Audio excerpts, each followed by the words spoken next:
Назаровтың бұл сөзіне де сенбей қалдық. Себебі спорт саласының жілігін шағып майын ішкен белгілі журналистің бірі Рауан Оқас Ардақ Назаровтың әлем чемпионы деген өтірік деген ақпарат жариялады. Өте ұят. Америкада өткен жекпе-жекте жеңілгенін алғаш болып жазғандардың бірімін. Сол жекпе-жекте жеңдім деп Фейсбукке пост салды.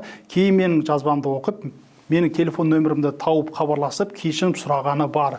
Facebook парақшасын мен жүргізбеймін, бауырларым жүргізеді, солардың қателігі деп жылы жапқан әңгімелі. Мына сұхбатында 2 рет тең түскенмін, қалғандарында бәрін жеңдім деп тұр. Ардақ ағамыз жеке ойым, ешқандай да әлем чемпионы емес. Әртүрлі клубтар ол кезде белдіктер шығарып, соны сарапқа салатын, ортанқол спортшыны жеңіп, чемпионмын деп айта салатын болған. Мысалға, олай есептейтін болса, Қуат Найман 4 дүркін, Сабыржан Махметов 8 дүркін чемпион болады. Алғаш болып Американы бағындырдым дегені өте ұят. UFC болмаса да орташа бір лигаға барып контрактіге отырса бір сәрі.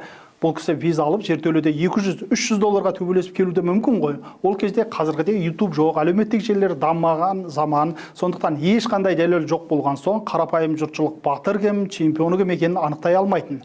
Ардақ Назаров сол кезде хайып қуып, телеарналарға сұхбат беру арқылы танылды. Әйтпесе, Ардақтан бұрын Дәнеш ағаларымыз болды ғой деп жазады Рауан Оқас. Бір қызығы, Ардақ Назаровтың ақш-та, сосын Ресейдің бір бұрышында өткен жарыста жеңдім деген төбелестің видеосы YouTube-та бар екен, кейінірек жарияланыпты. Сол видеоға қарағанда Ардақ Назаров мүлдем жеңбеген, қайта жеңілген. Осы видеоның сілтемесі тарай бастағанда Ардақ Назаров жеңдім деген сөзін өзгертіп, тең түскем дей бастапты. Сондай-ақ Ардақ Назаровтың 2004 жылы Ресейдің Хабаровскіде өткен бір төбелесінде ресейлік комментатор Назаровты мамандығы оққағар Назарбаевтың кіші қызы Әлия Назарбаеваны күзетеді деп таныстырыпты.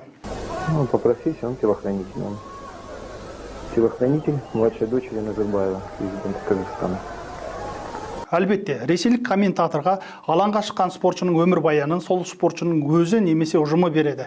Ресейлік журналист мұндай сөзді ойдан шығармайтыны анық. Назарбаевты білсе де қыздарының атын жаттап жүрмейтіні айтпаса да түсінікті ғой. Демек, сол кездері Ардақ Назаровқа іс жүзінде болмаса да сөз жүзінде Әлия Назарбаеваның оққағары болып жүруі қатты ұнаған сияқты. Өйткені Назарбаев билігінің кезінде ол Әлия Назарбаеваға оққағар болмағанын жатып алып терістемеген.